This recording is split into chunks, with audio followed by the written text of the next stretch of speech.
Hello everyone, चांद English class में आपका स्वागत है दोस्तों। आज मैं आपके लिए फिर से एक नया टॉपिक लेकर आया हूं दोस्तों।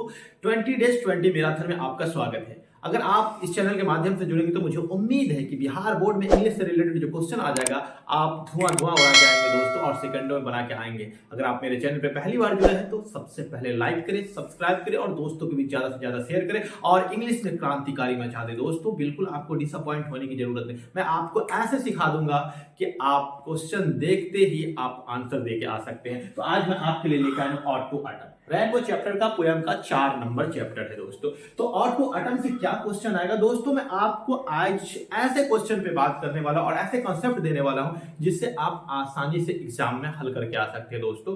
तो मैं आपको वही पढ़ाने वाला हूं जो एग्जामिनर हमसे इस चैप्टर से पूछने वाला है। तो ऑटो अटम है ना, इसे लिखा किसने ये पूछा जाएगा या डिस्क्राइब किसने किया दोस्तों। हमेशा याद रखना, या तो पूछेगा डिस्क्राइब किसने किया, या तो क्या पूछेगा कंपोस्ट किसने किया, है ना, और या तो पूछेगा कि इसके ऑथर कौन है। तो आप आंसर में क्या बोलेंगे, जॉन कीट्स बोलेंगे। क्या बोलेंगे आंसर में कि ऑटो अटम को डिस्क्राइब किसने किया तो जॉन कीट्स, इसको कंपोस्ट किसने किया तो जॉन कीट्स, इसको ऑथर कौन है तो जॉन कीट्स, या इसे लिखा किसने तो बोलेगा जॉन कीट्स। आसानी से याद हो गया। अब आपसे प्रश्न पूछेगा कि इसका बॉर्न कब हुआ, है ना। तो हमें याद करके रखना है दोस्तों 31 अक्टूबर। क्या याद रखना है 31 अक्टूबर 1795। कहां पैदा हुए, शहर का नाम पूछेगा तो लंदन बोलिएगा दोस्तों।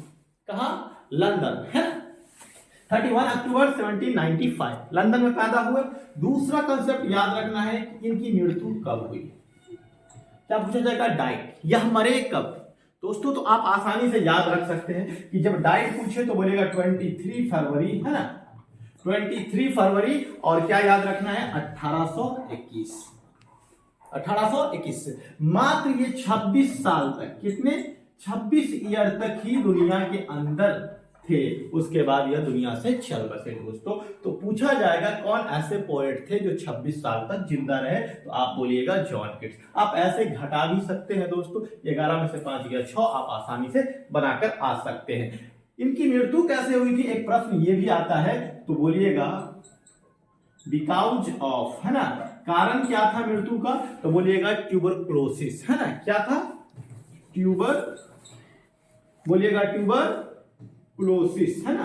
आपके एग्जाम में अक्सर आ जाएगा कि जॉन कीट्स किस बीमारी के कारण मरे थे तो बोलेगा ट्यूबरक्लोसिस के कारण मरे थे। यानी यह ट्यूबरक्लोसिस से ग्रसित थे, जिसके कारण इनकी मृत्यु कब हो जाती है 26 साल की एज में दोस्तों। तो सबसे पहला प्रश्न आपसे क्या आएगा कि ऑटो अटम किसने लिखा तो बोलिएगा जॉन कीट्स, है ना। जॉन कीट्स का जन्म कब हुआ तो 31 अक्टूबर 1795 लंदन में, है ना। दूसरा प्रश्न पूछेगा इनकी मृत्यु कब हुई तो 23 फरवरी। तो दोस्तों हमें याद रखना है कि नोन एज, है ना, नोन एज कौन से पोएट तो बोलिएगा रोमांटिक पोएट के रूप में इसे जाना जाता है। कौन से पोएट के रूप में, रोमांटिक पोएट। एक प्रश्न ये भी याद रखना है, पूछा जाएगा कि रोमांटिक पोएट किसे कहा जाता है, तो आप आसानी से याद रखेंगे दोस्तों जॉन कीट्स को कहा जाता है।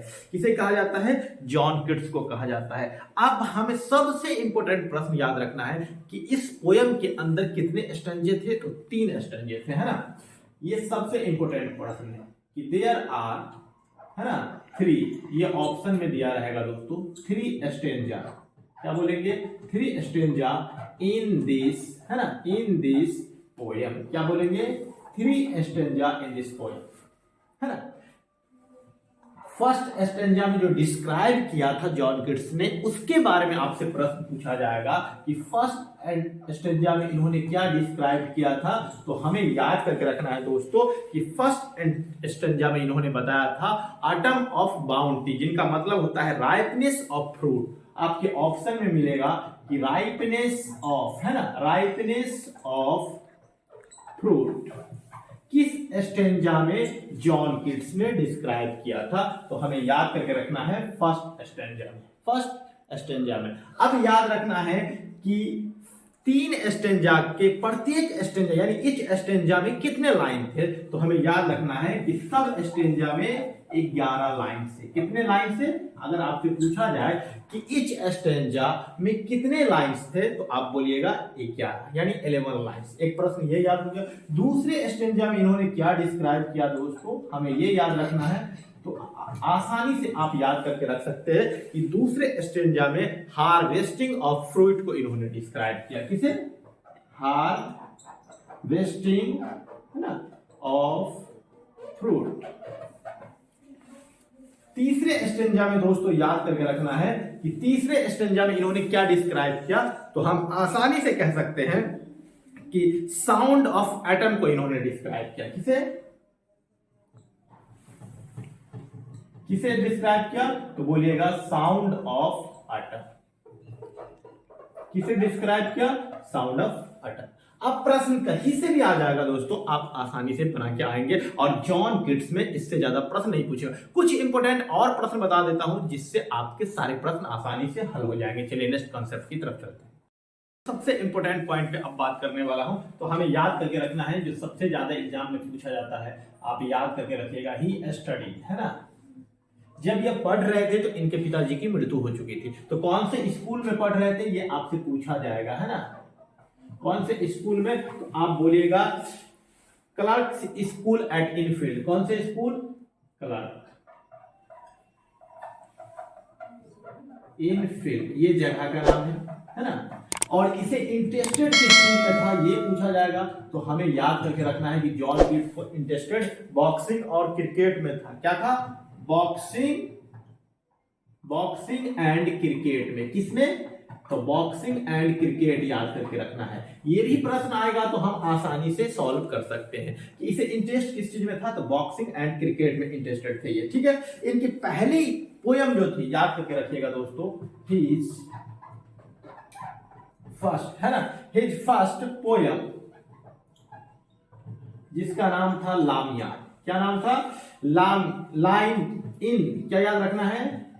लाइन इन लिमिटेशन, क्या बोलेंगे? Limitation of expansion was published in, कब पब्लिश हुई थी, तो आप आसानी से याद रखिएगा इन 1814 में। कब? 1814 में, है ना। उसके बाद इसकी पोयम जो आई थी हिज, इसे सबसे ज्यादा पूछा जाता है। हिज पोयम इंडेमियन, क्या याद रखना है? इंडेमियन वाज, याद करके रखिएगा, इंडेमियन वाज वेल एप्रिशिएट, क्या याद रखना है? एप्रिशिएट किसके द्वारा किया गया था, तो बोलिएगा बाय वर्ड्सवर्थ के द्वारा। किसके द्वारा? सबसे ज्यादा इंपॉर्टेंट प्रश्न, बाय वर्ड्सवर्थ के द्वारा, है ना। अगर आपसे पूछा जाए कि एंडेमियन को वेल एप्रिशिएटेड किसके द्वारा किया गया था, तो वर्ड्सवर्थ के द्वारा याद रखना है। और इसे कब पब्लिश किया गया था, तो पब्लिश का डेट याद अगर रखना है दोस्तों, तो आप आसानी से बोलेंगे 1888। कब? 1818 में। देखिए प्रश्न को ऐसे याद रखिएगा कि यह क्लर्क स्कूल में पढ़ रहे थे तो इनके पिताजी की मृत्यु हो गई थी। और कौन सा स्कूल था? The clerk school Enfield. उनके बाद इसे इंटरेस्टेड किस चीज में था, तो बॉक्सिंग एंड क्रिकेट में। कभी कभी ऑप्शन में आ जाएगा दोस्तों। उनके बाद his first poem line in limitation, जो स्पेंसर जो पोयम थी उन्हें कब पब्लिश किया गया था, तो 1814 में। उसके बाद हिज पोयम इंडेमियन, जो पोयम का नाम इंडेमियन था, उसे वेल एप्रिशिएट किसके द्वारा किया गया था, तो वर्ड्सवर्थ के द्वारा। कब? 1818 में। अब प्रश्न कहीं से भी आएगा दोस्तों, आप सेकंडों से बना सकते हैं। अब इनके कुछ इंपोर्टेंट पोयम है जिससे प्रश्न आ सकते हैं, आज मैं आपके सामने उस पर बात करता हूं, आसानी से आप कैसे याद रखेंगे।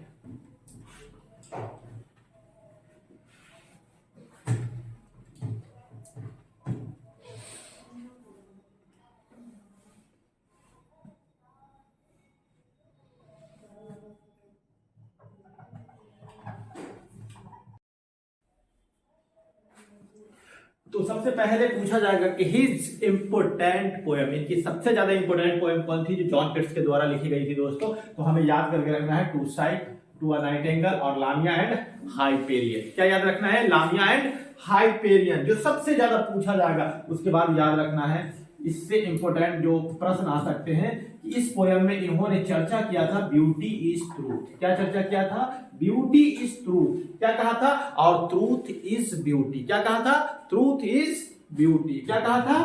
Truth is beauty. तो कहीं से भी प्रश्न आएगा दोस्तों, आप आसानी से बना सकते हैं। जब इस तरह पढ़ के जाएंगे तो एग्जाम में एक भी प्रश्न नहीं छूट सकता है, और आप आसानी से एक्सप्लेन भी कर सकते हैं। दोस्तों मुझे उम्मीद है कि आपको वीडियो पसंद आई होगी, और वीडियो अच्छी लगे तो लाइक करें, सब्सक्राइब करें, और दोस्तों के लिए ज्यादा से ज्यादा शेयर करें। बहुत जल्दी इसका नेक्स्ट वीडियो आने वाला और नेक्स्ट पार्ट आने वाला। Thanks for watching this video.